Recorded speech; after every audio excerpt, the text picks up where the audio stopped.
Hey, I'm Brian from BrianKeaneFitness.com, qualified personal trainer and nutritionist. Here are 6 fat loss myths that are holding you back on your journey.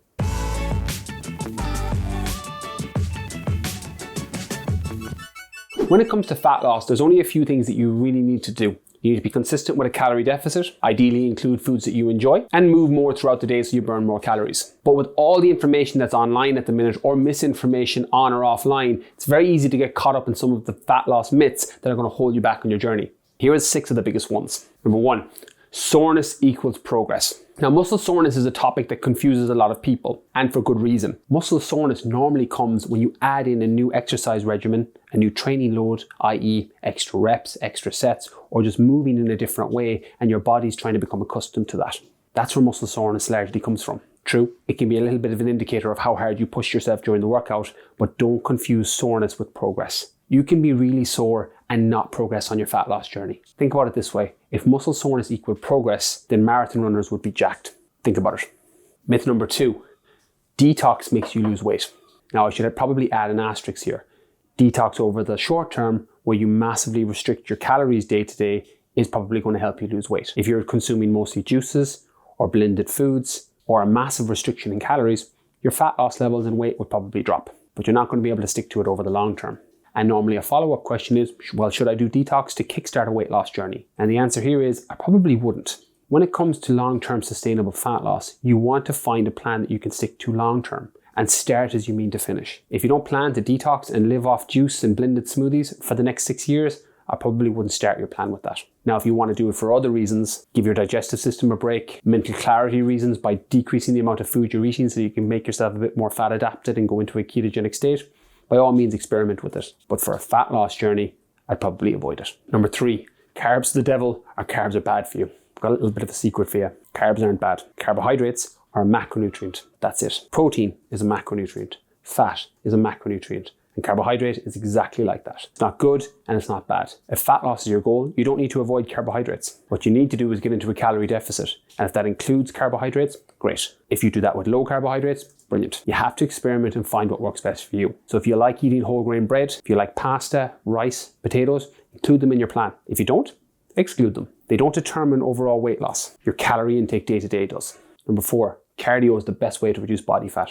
There's a little bit of a misconception when it comes to cardio. People will say cardio burns fat. Cardio doesn't burn fat. Cardio burns calories. And burning extra calories can support a calorie deficit, which can help you lose fat. And with that being said, it makes sense to do some form of cardio in your workout regimen to help you burn more calories so that you can get your fat levels down. But it's not necessarily the best way to train. When you lift weights, when you do resistance training, either with your body weight, kettlebells, TRX, etc., you increase your metabolic rate, which means that you burn more calories while you rest. The analogy I like to use is, it's like making money while you sleep. If you lift weights, if you do resistance training, you burn more calories throughout the day and while you sleep. True, you'll burn less calories during an hour of weightlifting than you will with some form of cardiovascular activity, but you'll continually burn more calories throughout the day. Whereas when you do a cardiovascular session like a run, cross trainer, swim, or a jog, you won't burn as many calories for the rest of the day. It's largely during that session. So you're missing a massive trick when it comes to your fat loss reduction goal over time. So what's the best plan? Cardio or weights? The answer is both. If you're going into the gym 2, 3, 4, 5 times a week, or working out from home with the resistance program for 20, 30, 40 minutes a day, and then finishing with some cardio for 10 or 15 minutes at the end, that's going to work tremendously well in a calorie control plan to help you lose body fat. Not only that, but your metabolic rate will go up, so you'll burn more calories while you rest. You'll build more lean muscle tissue and tone up, so you'll look better, and you're going to have a better body shape and get a better bang for your buck in your actual sessions when it comes to your fat loss goal. And if your metabolic rate goes up, you can eat more calories, which makes the fat loss plan much more sustainable over the long term. Which ties me in beautifully to my next point. Fat loss myth 5. You need to eat as little as possible. In order to lose body fat, you need to be in a calorie deficit, which means that you calculate your maintenance calories, which is the amount of calories you need to eat every day to stay the same weight or same body compositional shape, and you eat below that number. So let's say, for example, your maintenance calories is 2,000 calories per day. Any number below that puts you into a deficit. 1,900 calories, 1,800 calories, 1,700 calories, etc. And that allows your body to tap into stored fat in order to reduce your fat levels.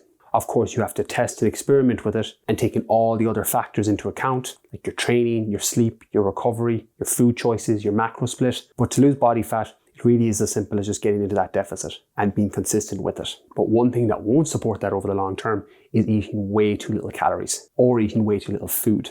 So if you're looking to lose body fat, go Google a TDEE calculator, Total Daily Energy Expenditure Calculator, which will factor in your output, how much you're training and moving and calories you're burning throughout the day. And then whatever number comes back on that, try and calculate your calories below that and test it for a couple of weeks. See if your body fat levels are reducing, see how your energy levels are. If fat is reducing and energy levels are good, then you keep going at that level. If it's not, then you readjust. If body fat isn't coming down enough, you probably need to move more throughout the day and burn extra calories, or you need to drop your calories a little bit lower. If your energy levels are poor, maybe look at your food choices. If you can opt for nutrient-dense options, fruits, vegetables, complex carbs, healthy fats, complete protein sources, you're going to feel so much better. And it's going to make that calorie deficit feel a lot easier because your energy levels stay high, which improves adherence, which is the secret for sustainable fat loss. Number 6, women should not lift heavy. Now, heavy and light are very subjective terms. What's heavy for one person is not heavy for somebody else. But if you're female, don't shy away from the heavier weights. If you have the misconception that if I lift heavy, I'm going to get big and bulky, you can drop that now. To get big and bulky, you would need to not only lift very heavy weights, you would need to massively increase your calories, and you would also have to have a genetic predisposition to putting on a lot of size. There's a lot of things working against you there to get bulky. So what's more likely to happen when you start lifting heavier weights, 8 to 10 reps on the compound lifts, squats, deadlifts, military press, rows, etc., is you're going to get lean, toned, and athletic looking. So don't shy away from your heavy weights. Incorporate them into your resistance program, and it's going to help you increase your metabolic rate. It's going to help you look significantly better. You're going to feel a lot stronger, and it's also going to support fat loss because you'll be burning more calories because of your metabolism rising from the increased amount of weight you're lifting. So there you have it. There are 6 fat loss myths that can hold you back on your journey. But let me know in the comments below, is there any fat loss myths that jumped out at you here? Or is there anyone that I forgot that you've become a personal victim to? Let me know below. And as always, if you enjoyed today's video, be sure to hit that like and subscribe button for videos coming each and every week.